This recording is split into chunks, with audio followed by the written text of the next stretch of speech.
मेरे प्यारे आका सल्लल्लाहु ताला अलैहि वसल्लम के प्यारे दीवानों, अब हम लोग क्या करते हैं, जिन बंदों को दुनिया में परेशानी में गिरफ्तार देखते हैं, सोचते हैं अल्लाह परेशानी से बचाए, ये गम से बचाए, ये तकलीफ से बचाए। बड़ी अजीब सिचुएशन से हम उनको देखते हैं और ये फितरी चीज है। अल्लाह से तो आफियत मांगने का हुक्म है, परेशानी मांगने का हुक्म नहीं। बल्कि एक मकाम पर तो यहां तक फरमाया कि अल्लाह से सब्र की दुआ न करो, इसलिए कि सब्र की दुआ करने से मुराद ये कि तुम कोई मुसीबत आएगी तो सब्र करोगे नहीं। अल्लाह से आफियत की दुआ करो कि अल्लाह हमें तो दुनिया में भी आफियत में रख और आखिरत में भी आफियत में रख, ये दुआ। लेकिन मुसीबत आ जाए तो उस पर हमें सब्र करना चाहिए। मुसीबत आ जाए तो सब्र करना चाहिए। तो बाज ऐसे लोग हमें दुनिया में नजर आते हैं जो बहुत परेशानी में घिरे हुए, कोई कर्ज में डूबा हुआ है, सीधा साधा इंसान है, मेहनत करता है, रोजी नहीं मिलती, कर्ज लेके चलाता है, गम में डूबा हुआ है। किसी की बीवी परेशान है इलाज और मुआवजे के लिए, किसी का बच्चा परेशान है इलाज और मुआवजे के लिए। उसके गम और तकलीफ में देखकर हमें अजीब सी परेशानी महसूस होती है और हम सोचते हैं पता नहीं बेचारे को क्या हो गया है, इसका कुछ हल ही नहीं निकलता। और फिर हम अपने बारे में सोचते हैं अल्लाह का शुक्र है कि हमें परवरदिगार ने इस चीज से बचा के रखा है, और ये होना भी चाहिए, इस पर अल्लाह का शुक्र अदा भी करना चाहिए। ये नहीं कि किसी को मुसीबत में देकर अपने लिए मुसीबत की दुआ करें, नहीं, लेकिन उस मुसीबत ज़दा को अल्लाह कयामत में क्या अता फरमाएगा उसे आप समाअत फरमाएं। जिसे दुनिया में अल्लाह ने मुसीबत में गिरफ्तार फरमाया उसे कयामत में अल्लाह क्या अता फरमाएगा उसे हदीस की रोशनी में। और ये भी सिहाए सित्ता की हदीस है तिरमिज़ी शरीफ की। अल्लाहु अकबर।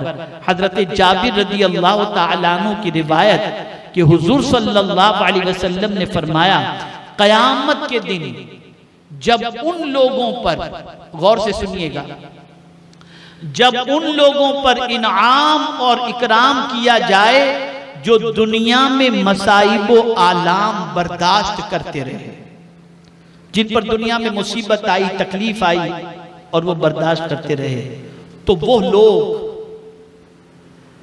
यानी कौन लोग, अब समाअत फरमाएं। एक तो वो तबका हुआ जो दुनिया में मुसीबत में गिरफ्तार है, तो उन मुसीबत ज़दों पर जब कयामत में अल्लाह जो इनाम और इकराम फरमाएगा, जो दुनिया के अंदर परेशानियों में गिरफ्तार बंदों पर अल्लाह कयामत में अपनी नेमतों की बारिश करेगा, तो वो लोग जो दुनिया में आराम और आफियत से रहे कहेंगे काश दुनिया में उनकी खालों को भी कैंचियों से काट दिया जाता ताकि आज उन्हें भी ऐसा ही अज्र मिलता।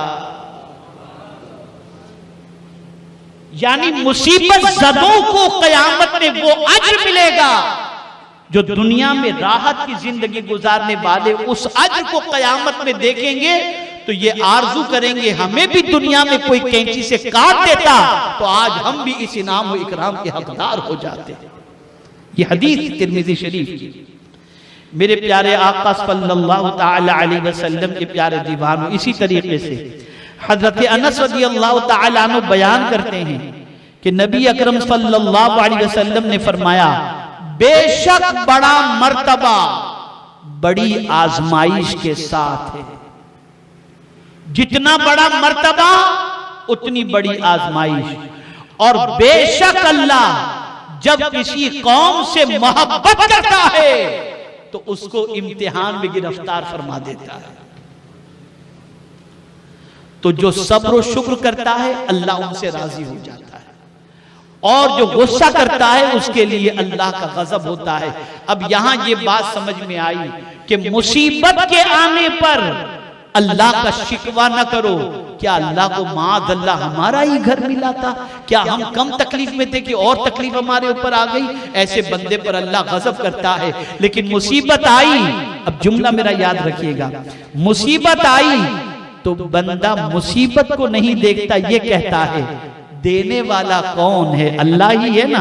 अब उसकी तरफ से राहत मिले या मुसीबत मिले, हम इन चीजों को नहीं देखते, हम तो सिर्फ देने वाले अपने खुदा को देखते हैं। अल्लाह उस बंदे से राजी हो जाता है और उस बंदे को दुनिया दुनिया और आखिरत में इनाम और इकराम से माला माल फरमा देता है।